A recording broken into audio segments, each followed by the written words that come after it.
আসসালামু আলাইকুম বন্ধুরা, আপনাদের মাঝে আবার নিয়ে আসলাম স্যার বেচারা গল্পের সর্বশেষ পার্ট। তো বেশি কথা না বলে গল্প শুরু করা যাক। আর আমি তাকিয়ে আছি তানিয়ার দিকে, কি সুন্দর করে আমাকে আদর করে হাত পা মুছিয়ে দিচ্ছে। এমন ভাবে যদি প্রতিদিন ফ্রেশ করিয়ে দেয় তাহলে আমি সারা জীবন এইভাবে থাকতে প্রস্তুত। এইবার থেকে অপরাধীদের সাথে কথা বলার আগে মাইট শুরু করব। আর হালকা ব্যথা পেলে হাতে পায়ে ব্যান্ডেজ করে বাসায় চলে আসব। আর বইয়ের আদর পাবো, বইয়ের হাতে খেতে পারবো, বউ গোসল করিয়ে দিবে, ফ্রেশ করিয়ে দেবে, আর হাত ধরে হাঁটবেও।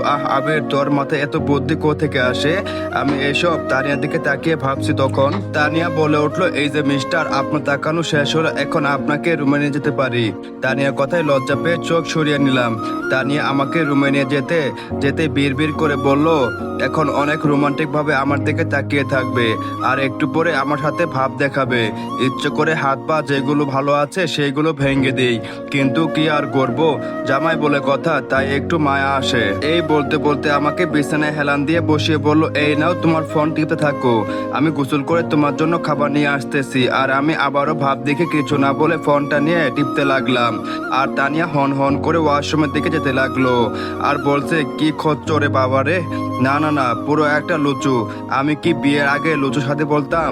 একটু আগে বদমাসটা আমার দিকে হাবলার মতো তাকিয়েছিল, আর এখন বিছানা যেতে ভাব দেখাচ্ছে যেন আমাকে চিনে না। সবকিছুর ওসুল আমি ঠিকই নিব। এই দিকে আমি ফোন টিপতেছিলাম, তখন আমার ফোনে ফোন আসলো। ফোনের দিকে তাকিয়ে দেখি রাফি।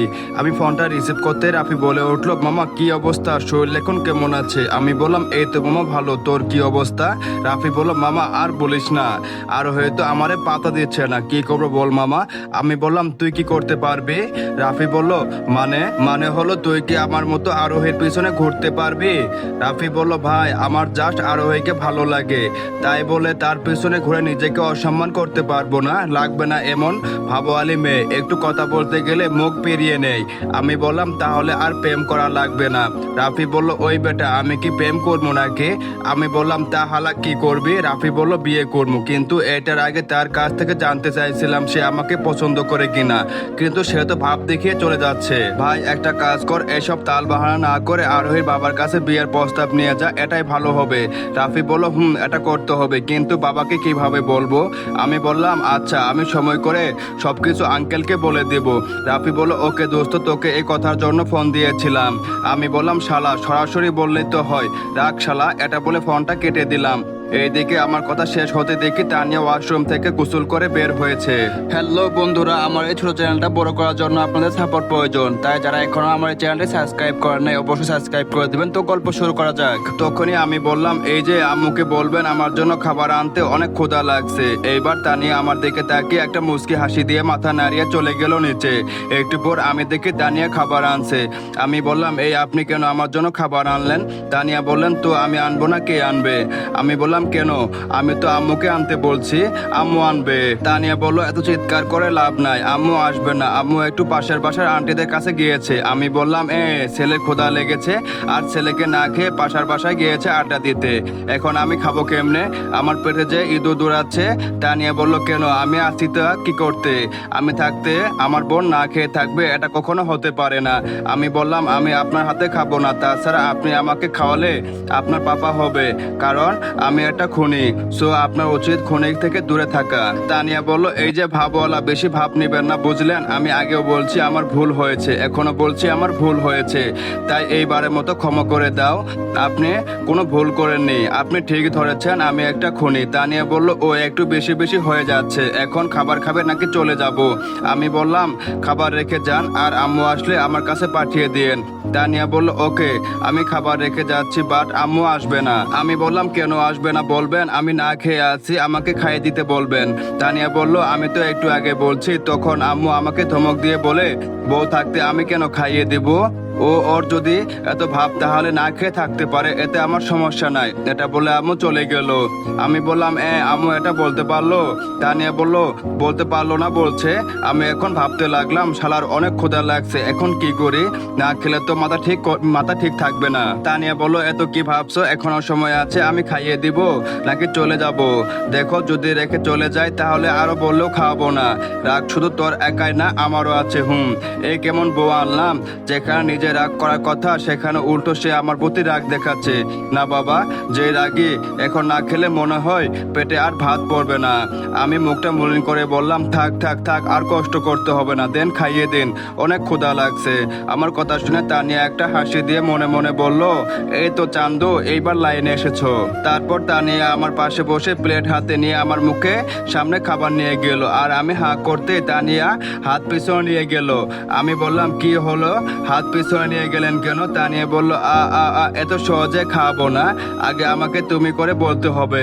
আমি বললাম, আচ্ছা তুমি করে বলবো, এইবার তো খাইয়ে দাও। তানিয়া বলল, দিব না, আগে আমার এই গালে একটা পাপ্পি দিতে হবে। আমি বললাম, কি পারবো না, তুমি বলতে বলছো, বলেছি, এখন পাপ্পি পারবো না। তানিয়া বলল, ওকে আমি খাবো না, খাবার রেখে গেলাম। এটা বলে উঠতে গেলে আমি বললাম, এই না না না বউ পাখি, উঠিও না, খোদার জ্বালায় মরে যাবো। তানিয়া বলল, ও মা তাই, তাহলে পাপ্পি দাও, খাইয়ে দেবো জামাই সোনা। এটা বলে আমার মুখের সামনে গাল এগিয়ে দিতে আমি একটা পাপ্পি দিলাম। তারপর তানিয়া খাইয়ে দিতে লাগলো। একটু পরে খাবার শেষ করে তানিয়া আমাকে ওষুধ খাইয়ে দিল, আর যাওয়ার সময় আমাকে একটা পাপ্পি দিয়ে বলে, জামাই সোনা এইবার রেস্ট নাও কেমন। আমি গেলাম। এটা বলে তানিয়া চলে গেল, আর আমি তানিয়া যাওয়ার দিকে তাকিয়ে বললাম, আহা গো, এমন বউ পেলে সারা জীবন রাগ করে থাকলেও লাভ, জোর করে খাইয়ে দিবে, আহ কি মজা আকাশে বাতাসে। এইভাবে খুনছুটি রাগ ঝগড়ার মাঝ দিয়ে পেরে গেল আরো 15টা দিন। এখন আমি পাই অনেকটা সুস্থ, আর এখনো তানিয়াকে বেশি পাত্তা দেয় না। এতে করে তানিয়া প্রচুর রেগে যায়, তবে অসুস্থতার ভান করলেও কিছু করে না। আমি ফ্রেশ হয়ে রেডি হয়ে বাসা থেকে বের হয়ে যাব, তখন তানিয়া বলে উঠলো, এত সুন্দর করে সেজে গুজে কোথায় যাওয়া হচ্ছে? আমি বললাম, মেয়ে দেখতে যাচ্ছি, আপনার কোনো সমস্যা? আমার কথা শুনে তানিয়া আমার কলার ধরে বলল, কি বললি কুত্তা, ঘরে বউ রেখে বাইরে যাচ্ছিস মেয়ে দেখতে? তোকে তো আজ আমি মেরে ফেলবো। মারা এত সহজ নাকি? আমার কলা ছাড়ন, দেরি হয়ে যাচ্ছে। তানিয়া বলল, না ছাড়বো না। কি করবি তুই? আমি বললাম, কিছু করবো না, কলাটা ছাড়ো, বড় স্যার ডেকেছে, সেখানে যাচ্ছি। আমার কথা শুনে তানিয়া আমার কলা ছেড়ে বলতেছে, সত্যি তো? আমি বললাম, সত্যি ভাই, আসি। তানিয়া বলল, খবরদার কোনো মেয়ের দেখে যেন চোখ না পড়ে। আমি বললাম, পড়লে তাতে তোমার সমস্যা কোথায়? আমার চোখ যেখানে সেখানে পড়বে। এটা বলে দৌড় দিলাম পাগলিটা, আর সে রাগিয়েছি। এই দেখে আমার কথা শুনে তানিয়া রেগে বলল, কুত্তা কি বলছিস, দাঁড়া, আর আজ তুই বাসায় তোকে মজা দেখাবো। এই দেখে আমি বাসার নিচে এসে রাফিকে কল দিতে বললাম, কই রে তোরা? রাফি বলল, এই তো রহিম মামার দোকানে চলে আয়। তারপর আর দেরি না করে মামার দোকানে চলে গেলাম। সেখানে গিয়ে দেখি রাফি, রানা, নাইম বসে আড্ডা দিচ্ছে। তারপর আমি গিয়ে তাদের পাশে বসে বললাম, কি অবস্থা তোদের মামা? রানা বলল, কেমন আর হবে, তোর মতো ভণ্ডকে ছাড়া আড্ডা কি আর মজা হয়? নাইম বলল, ঠিক বলছিস, ওকে ছাড়া আড্ডা দিতে ভালো লাগে না। আমি বললাম, আমাকে ছাড়া আড্ডা দিতে ভালো লাগে না, কিন্তু গার্লফ্রেন্ড নিয়ে ঘুরতে ভালো লাগে। হালা পাম ভালো দিতে পারিস? রাফি বলল, তা আর কি করবে, ওদের তো আর তোমার মতো বউ নেই যে ঘরে বউ বসে আদর দিবে। শালা কত বড় ফাজিল হলে অর্ধেক বউ অর্ধেক মাস বউ এর আঁচলে লুকিয়ে থাকে। এইভাবেই আড্ডা দিতে দিতে বিকাল হয়ে গেল। তখন আমি রাফিকে বললাম, রাফি চল, বড় স্যার ক্যাম্পে যেতে বলছে, এখানে এই জায়গায় নাকি ক্যাম্পে দিছে। রাফি বলল, ও তাহলে চলো।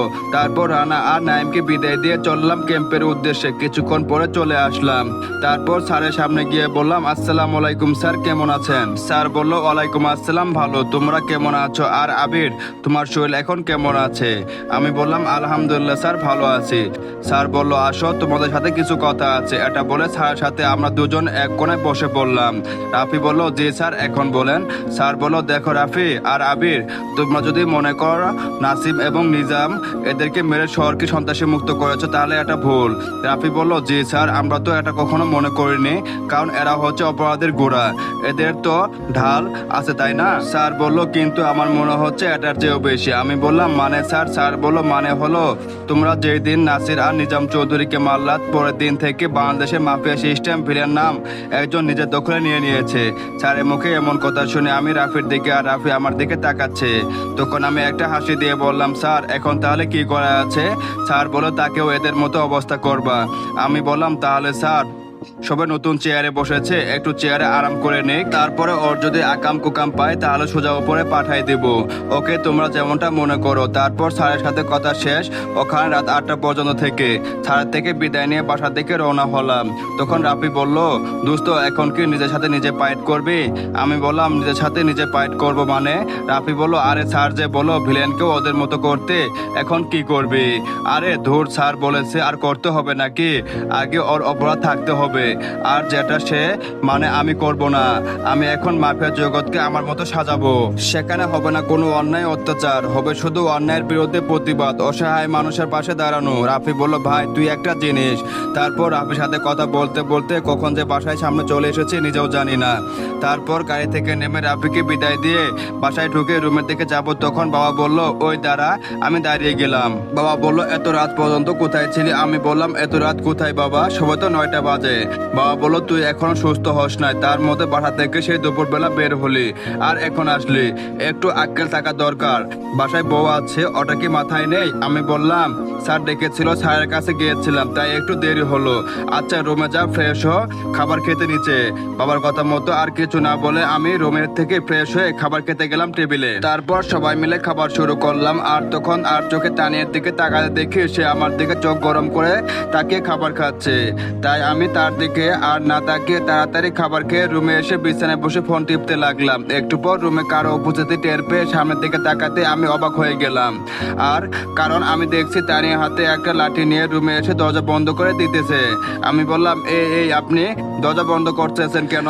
তানিয়া বলল, একটা বিড়াল মারবো তো, তাই শালা অনেকদিন ধরে জ্বালাচ্ছে, কিছু বলতে পারছি না, তাই আজ ভেবে ফেলেছি আজ মেরে ফেলবো।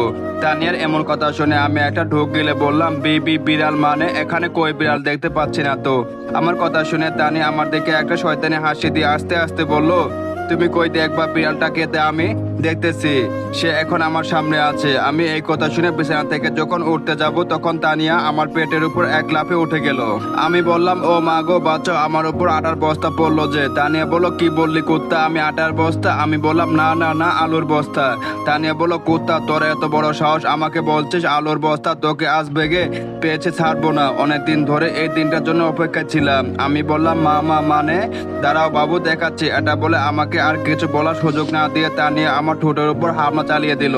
শালির কি শক্তি, ঠোঁটে কিস না দিয়ে দিচ্ছে কামড়। আর এতে আমার মন হচ্ছে আমার ঠোঁট এই বুঝি কেটে গেল। রাক্ষসী একটা, জীবনে মনে হয় ঠোঁট দেখেনি। 5 মিনিট পরে তানিয়া আমাকে ছেড়ে বলল, কি শোনা কেমন লাগছে? আমি বললাম, ওই রাক্ষসী, জীবনে ঠোঁট দেখেনি, এইভাবে কেউ কিস করে? দেখেন আমার ঠোঁটটা কি অবস্থা হয়েছে, পুরো ফুলে গিয়েছে। তানিয়া বলল, কই দেখি ইসিরে, এত অনেক কম হয়েছে, আর একটু দেই। তানিয়ার এমন কথা শুনে তাড়াতাড়ি হাত থেকে মুখ ঢেকে দিলাম।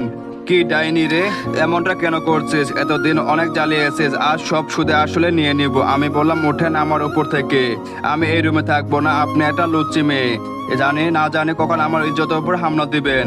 তা নিয়ে আমার কলা ধরে বলল, এই রুম থেকে যাওয়ার চেষ্টা করলে এই লাঠি দিয়ে মেরে আবার ঘরে বসিয়ে রাখবো, আর আমার বড় ইজ্জত আমি নিব, তাতে আপনার কি? আমার এই তো সব, কারণ ইজ্জতটা যে আমার। তা নিয়ে বল, আর বরটা যে আমার। এই আমি কার পাল্লায় বললাম, কিছুতে কথা বুঝে না। তা নিয়ে বললো, তুমি তোমার রোমান্টিক বইয়ের পাল্লায় পড়েছ না। তা নিয়ে কথা শুনে বললাম, প্লিজ আমাকে ছেড়ে দিন, আমার ভালো লাগছে না। তা নিয়ে বললো, এত সহজে তো ছাড়বো না, একটা একটা করে প্রতিশোধ নিব, তারপর ছাড়বো। এখন জানো, সুন্দর করে আমাকে আই লাভ ইউ বলো। বলো বউ পাখি, আমি তোমাকে এত এত ভালোবাসি। আমি বললাম, না আমি কখনো বলবো না, আপনার মতো ডাইনিকে কখনো বলবো না। তানিয়া বলল, কি বললে তুই, আমার কথা শুনবি না? আমি বললাম, না, শেষ মারের মতো বলছি, আমি যেমনটা বলছি তেমনটা বলো। আমি বললাম, না বলবো না, না বলবো না। আর কিছু বলতে পারলাম না, রাক্ষসীটা আমার ঠোঁটের উপর হামলা করে দিল। নিজেকে ছাড়ানোর জন্য যত চেষ্টা করছি, কুত্তিটা ততবার কামড়াচ্ছে। আজ আমার ঠোঁটের অবস্থা 12টা বেজে গেল, না জানি খাবার কেমনে খাবো। আল্লাহ, এই রাক্ষসী থেকে আমাকে বাঁচাও। কিছুক্ষণ পরে ছেড়ে দিয়ে বলল, জানছো না এখন বলবা নাকি আবার দিব? আমি বললাম, না বলছি। কাজল কালো ডাইনির মতো চোখ তোমার, ঠোঁটে আছে পেতনির মতো মিষ্টি হাসি। বিশ্বাস করো রাক্ষসী বউ, আমি তোমাকে অনেক অনেক ভালোবাসি। আমার প্রপোজ শুনে তানিয়া রেগে আমাকে বলল, ওই কুত্তা, এটা কি করছিস? আমি বললাম, কেন গো? আমার বউকে প্রপোজ করছি। তানিয়া বলল, ও আচ্ছা, প্রপোজ করছো তাই তো, এখন তাহলে প্রপোজের উত্তর দিতে হবে তাই না? আমি বললাম, উত্তর দাও। তানিয়া বলল, যারা এই গল্প শুনতেছে তাদেরকে যেতে বলো, তারপর মানে উত্তর। এই আপনাদেরকে একটু লজ্জা নেই?